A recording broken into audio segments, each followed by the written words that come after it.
naye buli lwa mukaaga wabaawo boot camp. So abantu abali around Boyogerere, Kireka, kumpi ne Nambole, abantu abasula e Bukasa, Namanve, Kirinnya, Kireku, awo nawo n'okwetooloola awo. Buli lwa mukaaga wabaawo boot camp. Ojja obaka kasente katintini nkosasula ekyalina ku promotion right now nojja n'okola omubiri okuva ku makya ssaawa 12 buli lwa mukaaga bujja n'ojoyininga wani nojja kubanga olaba ekinaaba kitambula nga kigenda mu maaso osala omubiri webeere fiiti webeere ng'oli wa mulembe nnyo nnyini ddala.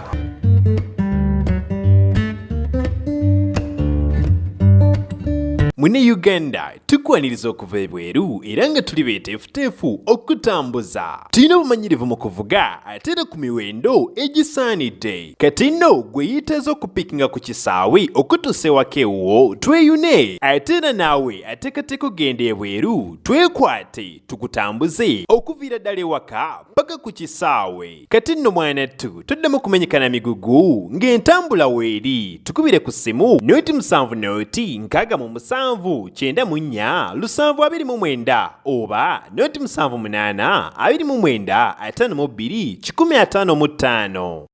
Kale tuli mu Suplex Gym tubane bagita boot camp. Yes, boot camp ayibawo buli lunaku olw'omukaaga ova saa 12 ez'okumakya paka ssaawa nga 4-5 mubamu bintu bingi ebyenjawulo okusala mubiri n'ebirala bingi. So ndi wangamba trainer instructor. Sawa eno ndi coach neddala lyali. Oli coach abantu lusinga ku trainer abasinga ku instructor amadala. Tebina njawulo biba byebimu. Bina bigeza kufaanagana nga byebimu. Ngondi like ngonfa abateekawo embeera eyo nti instructor mu coach nenga biba byebimu. Tebina njawulo. Omugejjo guva ku ki eri abantu abaagala okusala emubiri before omugejjo gusinga kuva ku ki? Omugejjo ogwo biseera ebisinga ebandya anyway munda ebireeta omugejjo bingi naye nga nsobola okubuulirako ebisatu. Biseera ebisinga ebandya yaffe nti tulya nnyo ebintu ebyamasavu ebyo biki oba nga buli ssaawa tuba tulya. Ekyokubiri ekireeta omugejjo family planning nedda. Hormones osobola obeera nga mu family yammwe muli banene nga mulina omubiri gwa family abaana oyinza okulaba ng'oli katini era otuuka mu maaso n'opasuka. Abaana bamama Nansi okusaba baba n'ebbeere eddene bwe bityo abaeri bali bambuto osobola okufuna osanga oli nti abeerayo bambuto nga osanga ab'ebiwalaata nga family yaabwe yaba biwalaata era nga naye alina ebiwalaata bye. Ekirala ekireeta omugejjo bano abakyala abazaala mukyala maluzaala agejjulukuka. Mulimu abagejjulukuka wano mu kuzaala era mubalaba ng'afunye olubuto n'agejja n'ava mu kiro 7 baba tebazisiba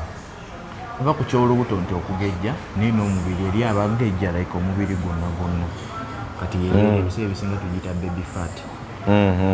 Naye ng'abamu gundi erwawo okuddayo teddayo ate abamu ate ssente kutunga afunyemu akasente anti kati kwe kulya kunkugamba. Okay, wamala okufuna ssente abalya oyinza obutalya nnyo nali ebitafutafu oli ebitafutafu kyayoyanga alya kyayoyanga olya obeera awo n'oyoya ku kifi ky'enkoko ng'olya oyoya kino pizza biki ng'olya ate nga tokola ofuna butuuzi omubiri togutuuyanya tegukola kintu kyonna. Okay, ebintu ebigezi bootcamp eno eyamba ki omuntu? Tulaba kukola dduyiro bootcamp eno esinga kuyamba ki omuntu? Ebibaamu esinga ngundi eba body fitness n'okusala omugejjo nga gundi bw'okyogedde ofuna nnyo body fitness eyo nga tukola nti era nga bw'ozze si bw'ojja okuddayo singa gundi oyongera buli kaseera otuuka n'ofuna fitness omubiri ne gutonyenga gusala. Bibanga byebimu nga bw'olaba mu gyimu nti ojja n'osala omubiri waki wabula ne bootcamps era bwekiri just nti activities ezimu ez'omu gyimu mu bootcamp tezibeerayo ate ezimu ez'omu bootcamp mu gyimu tezibaamu. Okay, kitegeeza bootcamp eba nnungi omuntu n'agijoyininga n'agibaamu. Eba nnungi n'ogibeeramu ne fun osobola okubeera nga ofuna tuwe ku migaso lwaki omuntu yali badde ajja okukola dduyiro kati ng'oyo w'omu bootcamp. Emigaso mingi nnyo naye egiri main egyenjogerako era gyegyo kusala mugejjo having a fun like creatinga n'engundi society nti gundi ofuna ku mikwano emipya biki naye ng'ebiri main mugejjo na body fitness body fitness eyo singa ogifuna omubiri oba mulamu ofuna birwadde tokolaki byebiri main kati awo olyo nkotekewo bino nti ofunye emikwano ofunye society empya bwebiti waliwo situps butugenda maaso okubanga tulaba oba bugenda maaso mu boot camp eno situps zisinga kukola ki ku mubiri gw'omuntu zisinga kusala ki ebuliwa bonna waliwo buno nga ayimusa emigulu bw'ati ng'emikono gwe gijja omutwe we gujja gwagala okugenda ewali amagulu kati ezimu kati bw'oyinza oba oyogera ku situps tukola tusala lubuto mainly olwo nti abamu like kati nze nganze olumu ensobolo ngondi ozijjayo nga tutereeza kolowa back eyo olwo tetukkirizibwa kikola nnyo bw'oba oyinamu gundi y'omugongo pain mu mugongo ate tokkirizibwa beera nnyo ku situps so tusobola okikola mu gundi eyo nti sikukosa naye ate ofunamu ebirala bino ebyokubuuka ebeera body movement nti bwokera n'osindika otyo omukono leka kati ngambe nga nosindika basindika nga balina obuti alabe nga bakutte nosindika otyo omukono kati zeno gundi oba ogi emabega wano oba olina amasavu gonaoba ogasala nga ganagano ku mugongo so okubuukabuuka kuddukadduka kati ziba cardios bazitani cardio workouts ebiseera ebisinga zisala omubiri naye nga ebiseera ebisinga omulimu gwazo ogusingira ddala ziyamba munda mutya cardio kibeera mu mawuggwe mutima ekisibe kiri bwe twakisoma mu sayansi cardio ziba z'amawuggwe gundi enzisa y'omuntu omutima biki ebyo newali eri gundi bw'okola cardios ebiseera ebisinga blood saturation ye ebeera emuvinga bulungi nti emisuwa gino tegifuna amasavu mubiri like mujjo kati kikuyambako blood pressure zikka ezibadde buwansi nezibalansinga bwekiti ziba cardios although nazo zisala omubiri nti oguma n'okola buli kimu naye nga main zibeera munda Okay, so bane tuli mu suplex gym ene esangibwa bweyogerere kirinnya geza kuwa direction entuufu okunsingako bweyogerere bwotuuka mu kavule n'okwata kuba eryambuka ebukasa waliwo gye bayita infaano wano opposite infaano waliwo kalina oba kalina gy'osooka okusanga ng'oyambuka ng'ova mu trading center y'ekavule ng'oyambuka kalina esooka ku mukono ogwa right esembayo waggulu fuluko okusangibwa suplex gym eno naye buli lwa mukaaga wabaawo boot camp so abantu abali around bweyogerere kireka kumpi n'ennambole abantu abasula ebukasa nammanve kirinnya kireku awo nawo n'okwetooloola awo buli lwa mukaaga wabaawo boot camp ojja obaka akasente kati nti nkosasula ekyalina ku promotion right now nojja n'okola omubiri okuva ku makya ssaawa 12 buli lwa mukaaga bw'ojja n'ojoyininga wani nojja kubanga olaba ekinaaba kitambula nga kigenda mu maaso osala omubiri webeere fiiti webeere ng'oli wa mulembe nnyo nyini ddala n'abaana n'abato abaana abato promotion y'abaana abo abato myaka emeka kwemeka ku myaka 15 n'okukka wansi sijja gamba owena nti yayinza obba tasobola naye atulisiti ow'omunaana mpaka ku 15 asobola okukola 8 mpaka 15 gu promotion yaabwe era singa omuntu yenna abazze n'atulaba tusobola omunnyonnyola oba nakuba essimu tuziyina ku ngundi zaffe ku platforms zaffe zibeerako ennamba z'amasimu ez'okubako aba asobola okuba n'abuuza katukola tutya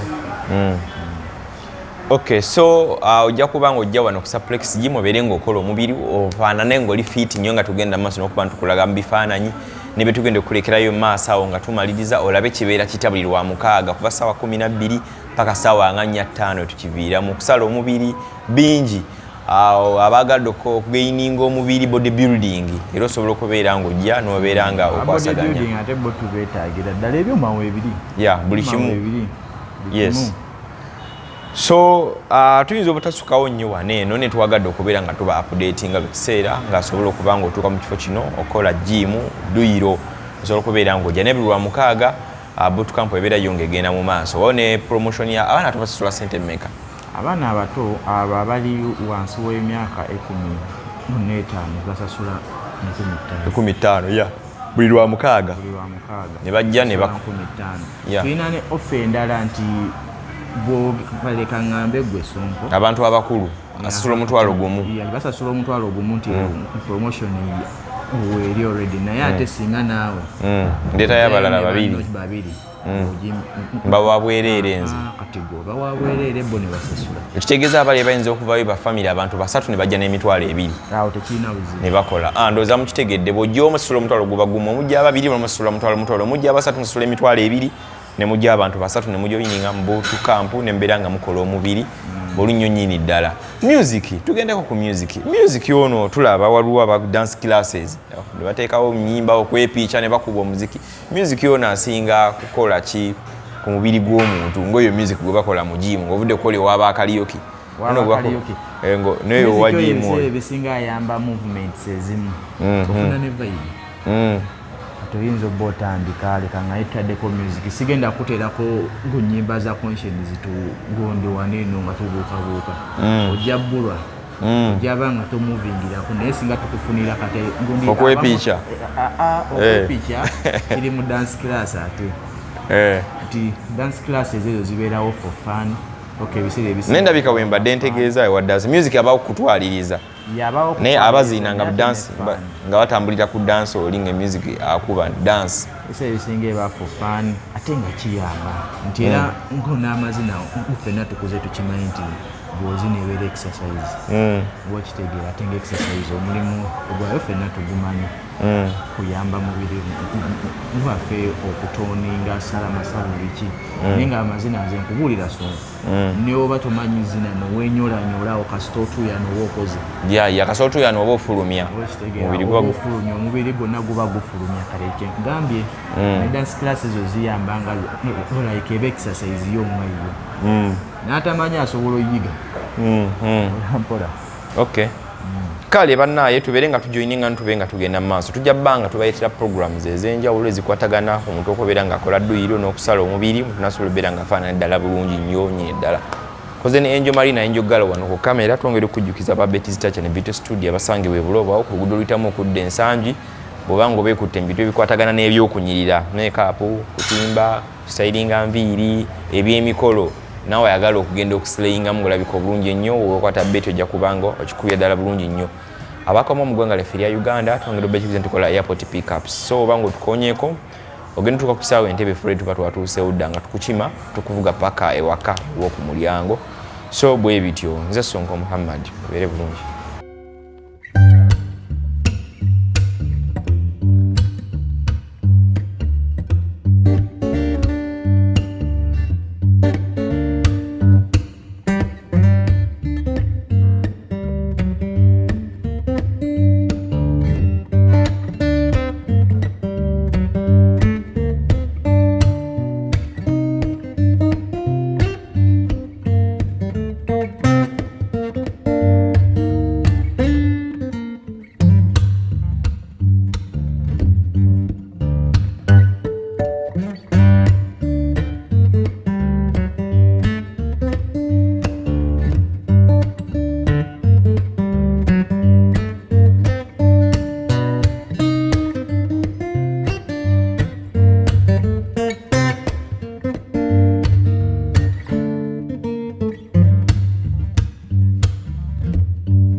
Mune Uganda tukwaniriza okuva ebweru era nga tuli beeteefuteefu okutambuza. Tulina obumanyirivu mu kuvuga ate era ku miwendo egisaanidde. Kati nno gwe yeetaaza okupikinga ku kisaawe okutuusa ewaka ewuwo tweyune. Ate era naawe ateekateeka ogenda ebweru twekwate tukutambuze okuviira ddala ewaka paka ku kisaawe. Kati nno mwanattu toddamu kumenyekana migugu ng'entambula weeri. Tukubire ku ssimu noti 7 noti 67 94 729 oba noti 78 29 52 155.